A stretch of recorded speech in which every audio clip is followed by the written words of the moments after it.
Unit 1A, Lesson 2. In this lesson, we're going to talk about the Pythagorean theorem, which deals with the side lengths of right triangles. First, we need to go through the formula for the Pythagorean theorem. It's a squared plus b squared equals c squared. Okay, some key facts about the Pythagorean theorem. It applies only to right triangles. A and b represent the legs of the triangle, the legs referring to the side of the triangle that connect to form the right angle, while c represents the hypotenuse. The hypotenuse is always opposite of the right angle. It's also always the longest side in the triangle. And the last key point, a Pythagorean triple is a set of three integers that satisfy the Pythagorean theorem. In the first example, we're going to find the missing length of the right triangle. So of the three side lengths, we're given two of the side lengths, and we need to find the third side length. So we know A is equal to 5. We're looking for the length of B, and we know C is equal to 13. So all we have to do is plug these values into the Pythagorean theorem and solve for the missing side. So if we plug in 5 for A and 13 for C, in the formula we get 5 squared plus B squared equal to 13 squared. Doing some simplifying, we get 25 plus B squared equal to 169. Now to get B squared by itself, we would subtract 25 to the other side. So B squared is equal to 169 minus 25, which simplifies down to 144.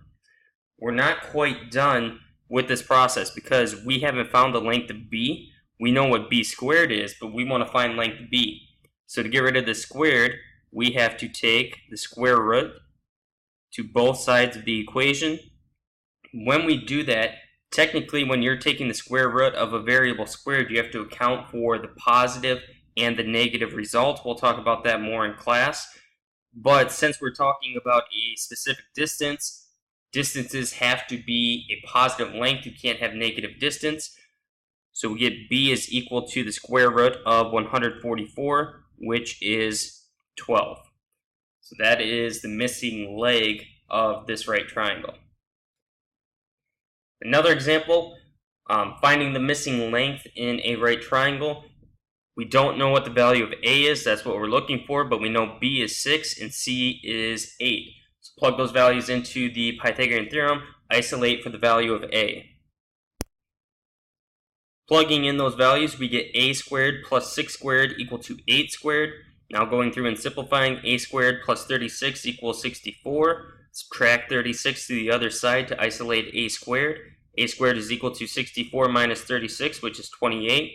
Now we would have to take the square root of both sides of the equation like we did in the last problem. We only account for the positive because we're talking about the distance. So we get A is equal to radical 28. In class, we're going to talk about how we can simplify this answer a little further. If you plug this into a calculator, it's going to give you some decimal approximations slightly larger than 5. I want you to leave it in this radical form. This is the exact answer. In the next example, we want to determine if the given lengths form a Pythagorean triple. Okay, remember from the beginning, a Pythagorean triple is a set of three integers that satisfy the Pythagorean theorem. So we're given the values 6, 8, and 10. All three of these are integers. Now we have to plug them into the Pythagorean theorem to see if they work, see if they give us a result that is true. Well, we aren't told which value is A, B, and C. Technically, it doesn't matter which value A and B are. Okay, those can be interchanged, but we know the values of A and B must be the two smallest lengths because the hypotenuse always has to be the longest length. So we know the hypotenuse is 10. It doesn't matter if you make 6A or if you make 6B, we're going to get the same result in the end. That's that commutative property again. So we can take 6 squared plus 8 squared, and we want to determine, is that equal to 10 squared? Well, 6 squared is 36. 8 squared is 64. Is that equal to 100? Well, 36 plus 64, we get 100 equal to 100. So when we plug those three integers into the Pythagorean theorem and simplify, we get a result that is true. So our answer would be yes, those three integers, 6, 8, and 10, form a Pythagorean triple. Another example off to the right, if we were given the integers 5, 7, and 9, determine if those are a Pythagorean triple, plug those into the Pythagorean theorem. We know that C must be equal to 9 because that's the longest length, the hypotenuse. A and B do not matter. So we get 5 squared plus 7 squared, trying to determine if that is equal to 9 squared. 25 plus 49 equal to 81.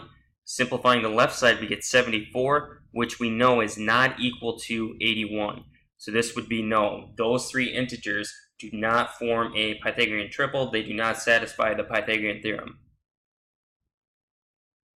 In this lesson, we talked about the Pythagorean theorem, some main ideas related to the Pythagorean theorem, talked about the legs, the hypotenuse. We went through a couple examples of finding the missing length of a right triangle when we're given two lengths using the Pythagorean theorem. And then we also, in the last example, went through a couple where we had to determine whether the three given integers formed a Pythagorean triple. This is another formula that you need to understand and memorize.